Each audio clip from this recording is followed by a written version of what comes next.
J'avais 30 ans, le corps couvert de graisse et de cicatrices de gelure, lorsque le concessionnaire m'a remis les clés à Denver. 3 semaines plus tard, j'ai reçu une assignation sur le chantier où je travaillais. Robert et Diane essayaient exigeant que je cède le titre de propriété à mon frère cadet de 26 ans, Jordan, parce qu'il m'en a plus besoin. J'ai lu la plainte 2 fois sous la lumière fluorescente vacillante de la remorque, le chauffage diesel vibrant, et j'ai en fait éclaté de rire jusqu'à ce que le rire se transforme en quelque chose qui me brûlait la gorge. Mon propre père l'avait signé. Ma propre mère avait payé les frais de dépôt. Je m'appelle Ethan, 30 ans, soudeur tuyauteur, UA local 208.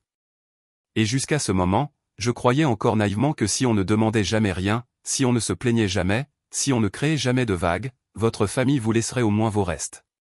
Il s'avère que les restes sont encore trop importants quand l'enfant chéri a faim. Nous avons grandi dans une maison à palier des années 1970 à Aurora, dans le Colorado, de celle avec de la moquette orange et des lambris qui sentaient l'épaule molle et le ressentiment. Papa, Robert est, 58 ans, sergent-chef retraité de l'armée de l'air devenu chef de chantier, dirigeait la maison comme un entraînement de base. Maman, Diane, 56 ans, réceptionniste à temps partiel dans un cabinet dentaire, a passé sa vie à traduire la rage de papa en culpabilisation suffisamment douce pour qu'on la remercie presque pour elle. Jordan est arrivé quand j'avais 4 ans, hurlant et le visage rouge. Et à partir de ce jour, l'orbite familiale entière s'est déplacée pour le garder au centre. J'étais l'enfant d'entraînement. Il était le vrai. À 8 ans, je tondais 3 pelouses tous les samedis pour acheter des vêtements pour l'école. Jordan, à 8 ans, a eu une PlayStation parce qu'il est sensible. À 14 ans, je faisais des hamburgers après l'école. Jordan, à 14 ans, a eu une Mustang d'occasion parce qu'il a besoin de gagner en confiance avec les filles. À 18 ans, je suis parti pour le back-end avec un sac de sport et $400. Jordan, à 18 ans, a eu un tout nouveau Ram 1500 2017 parce que l'université est stressante et qu'il a besoin d'un moyen de transport fiable. Ce Ram a été complètement détruit 6 mois plus tard lorsqu'il l'a enroulé autour d'un poteau téléphonique à 150 km/h sur la 45. Papa m'a appelé à 3 heures du matin depuis les urgences. Ton frère va avoir besoin d'un autre camion. Ethan, tu te débrouilles bien là-haut, n'est-ce pas? J'ai envoyé $12 000. Papa n'a jamais dit merci. Juste, Jordan apprécie. J'ai vécu dans des camps d'hommes qui sentaient les pieds et le désespoir. J'ai travaillé 110 heures par semaine pendant ces hauts quand les prix ont grimpé en flèche. Mes mains ont gelé à moins 40 degrés Celsius.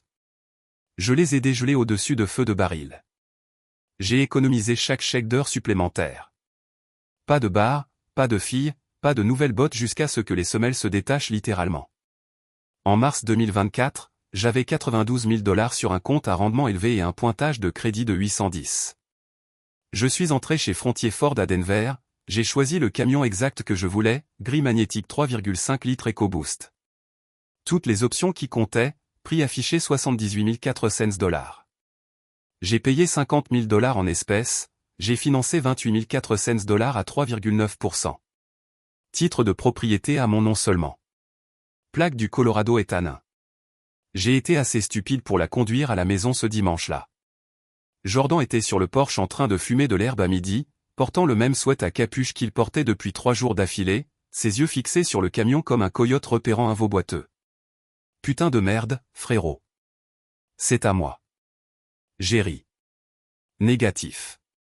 Il a fait le tour, a passé ses doigts gras sur le capot, a ouvert la porte, s'est assis sur le siège du conducteur, a réglé les rétroviseurs, a pris un selfie avec le volant, l'a posté avant même que je ne quitte l'allée. Le grand frère a enfin assuré. J'apprécie le cœur aux nouvelles montures bénies. Je l'ai forcé à le supprimer. Il a souri. Détends-toi. Je plaisante. Maman a pleuré des larmes de joie, m'a serré dans ses bras, a pris 100 photos. Papa était au travail. Je suis parti en ayant l'impression que peut-être, juste peut-être, il m'avait enfin vu. Lundi matin, Jordan a posté à nouveau, cette fois publiquement. Photo de lui sur le siège du conducteur. Mes plaques clairement visibles. Légende, quand ton frère prend la voie du self-made man, utilise les $50 000 que grand-père m'avait secrètement promis pour mon premier vrai camion, et s'achète exactement celui que je lui ai montré sur mon tableau de visualisation. Vraiment classe, Ethan. Certains d'entre nous ont encore du mal avec les prêts étudiants et la santé mentale, mais vas-y, je suppose. Le post a explosé. 2847 likes en 24 heures. Des commentaires de personnes à qui je n'avais pas parlé depuis 15 ans. Waouh, quel connard égoïste. Syndrome typique de l'enfant aîné. Prière pour Jordan. C'est un comportement dégoûtant. Il a tagué mon employeur, a tagué le syndicat local, a tagué mon ex-petite amie du lycée. Je l'ai appelé en criant. Il a renvoyé un emoji qui pleure de rire. Puis papa a appelé du chantier, la voix calme, mortelle. Fils, nous sommes déçus. Il était entendu que ce camion serait pour Jordan quand il se remettra sur pied. Tu le savais, papa. Il n'y a jamais eu un tel accord. J'ai payé pour ça. Chaque centime. Nous avons retenu les services d'un avocat. Tu peux le céder tranquillement ou nous te verrons au tribunal. C'est ton choix. Il a raccroché. Je me suis assis sur le parking d'un Maverick par -24 °C jusqu'à ce que ma barbe gèle, en regardant l'assignation que l'huissier venait de me remettre par la fenêtre. Mes parents me poursuivaient en justice pour mon camion de 78 400 $. La plainte était un chef-d'œuvre de fiction. Alléguait un accord familial oral selon lequel tout achat important de véhicule par le fils aîné serait transféré au plus jeune quand il en aurait besoin pour l'avancement de sa carrière, alléguait que je m'étais enrichi injustement en utilisant des fonds attendus de la famille, alléguait une détresse émotionnelle pour Jordan, qui souffrait apparemment d'une anxiété sévère en sachant que son camion promis était en ma possession. Ils exigeaient que je paie également les frais d'avocat de Jordan. J'ai embauché Sarah Delgado le lendemain. Elle a lu la plainte une fois et a dit « C'est la chose la plus folle que j'ai vue en 15 ans de pratique. Nous allons les ruiner. » La collecte de preuves a été un enfer.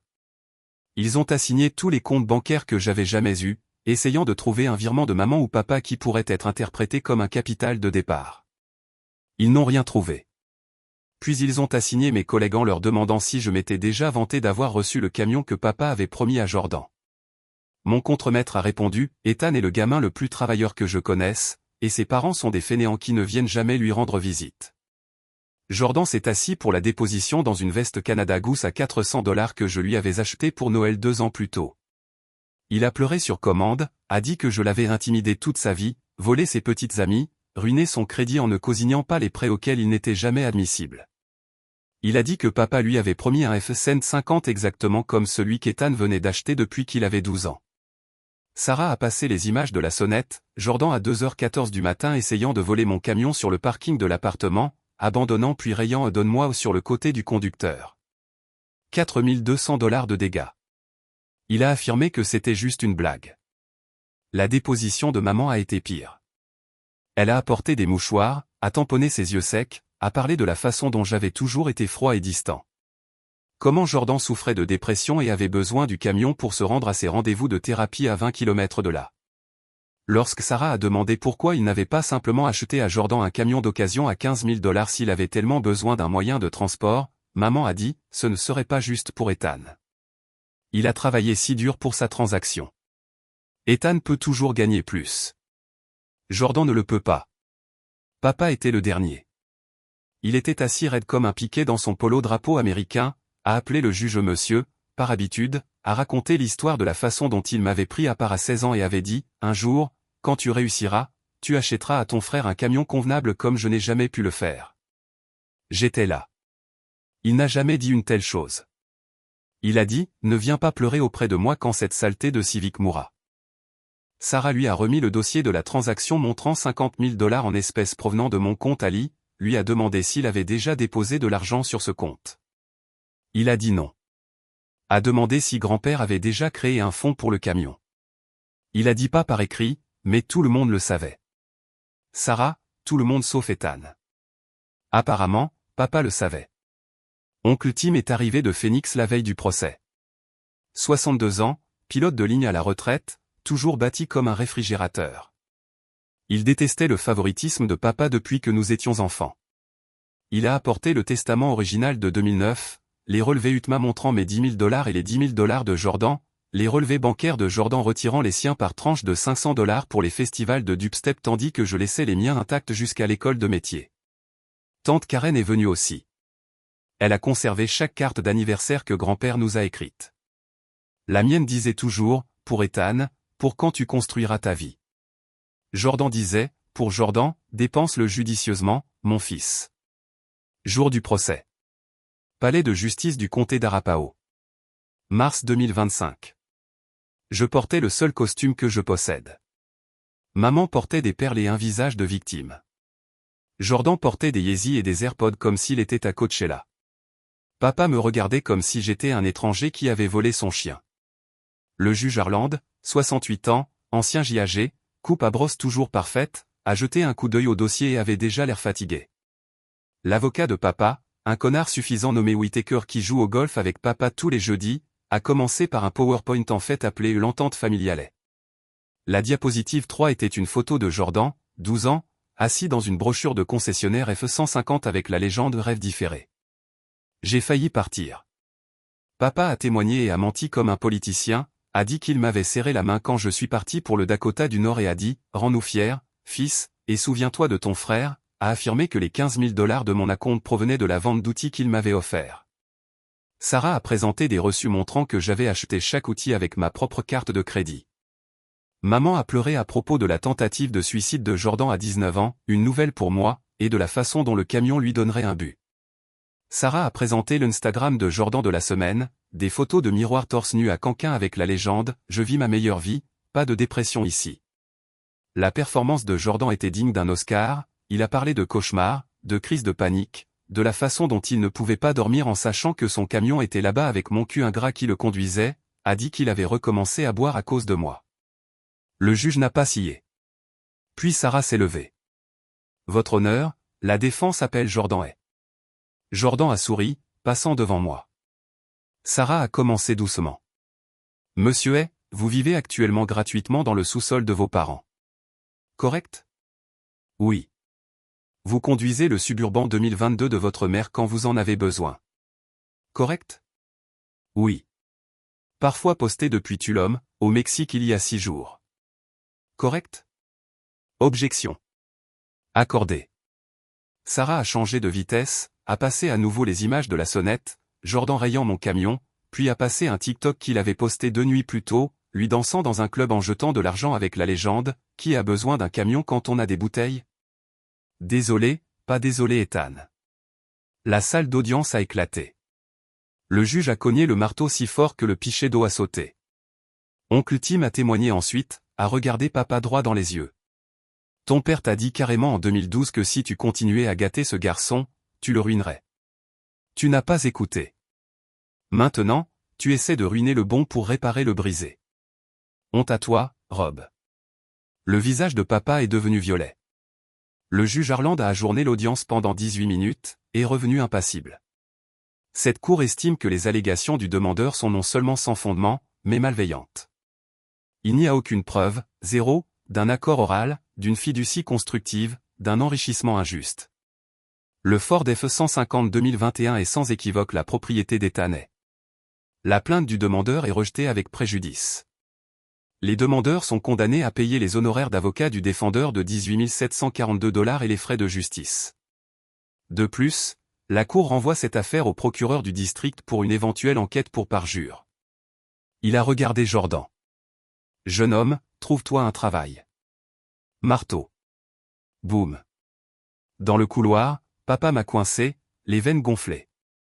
Tu crois que tu as gagné? Tu viens de détruire ta mère. Non, papa. Tu l'as fait quand tu as appris à Jordan que le monde lui devait mon chèque de paie. Maman gémissait. Comment vas-tu vivre avec toi-même? Mieux que je n'ai vécu avec vous. Jordan m'a poussé l'épaule. Ce n'est pas fini, frérot. Je l'ai regardé, 26 ans, sentant toujours le déodorant Axe et l'échec et j'ai dit, touche à nouveau mon camion et je te ferai accuser de méfaits criminels. Touche-moi et je te casserai les mains. Il a tressailli.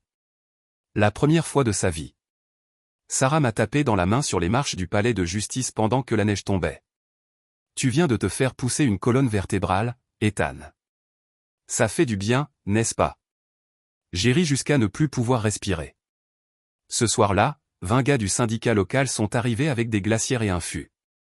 Nous sommes montés dans les bennes des camions, avons roulé jusqu'à un champ vide à l'extérieur de Bennett, avons allumé un feu de joie, avons bu des bières en fût pendant que quelqu'un soudait les larmes de Jordan sur une vieille machine à laver, et l'avons accroché à mon attelage. Quelqu'un a versé une bière pour mon enfance. Je n'ai pas pleuré avant 4 heures du matin quand tout le monde est parti. Je me suis assis dans le camion avec le chauffage à fond, les mains sur le volant qui était enfin légalement éternellement à moi, et j'ai sangloté comme un bébé pour le gamin qui avait l'habitude de donner à son petit frère la plus grosse moitié de chaque barre chocolatée. 6 mois plus tard, Jordan a complètement détruit le suburban de maman en état d'ébriété. Papa a appelé en demandant si je voulais co-signer pour un autre. J'ai laissé sonner. Maman envoie des SMS les jours fériés maintenant. Ton frère a vraiment du mal. Je la laisse en mode lu. Le camion a maintenant 180 000 km, un pare-brise ébréché par une pierre dans le Wyoming, une bosse dans le haillon où j'ai reculé accidentellement dans un compresseur, des taches de café incrustées dans la moquette que les nettoyeurs ont abandonnée. Il sent le Red Bull et la liberté. Certaines nuits sur les chantiers du Permien-Basin sous le camion face à la torchère, je regarde la flamme brûler à 30 mètres de haut et je pense au garçon qui dormait dans l'abri à outils pour que Jordan puisse avoir la plus grande chambre. Ce garçon est mort. Je l'ai enterré le jour où le juge a dit mon nom et eu propriétaire unique dans la même phrase. Je suis Ethan, 30 ans, sans dette, conduisant le camion que j'ai payé avec ma peau, mes nuits blanches et une solitude que personne ne me remboursera jamais. Et si mon propre père essaie de reprendre ses clés, je lui roulerai dessus avec.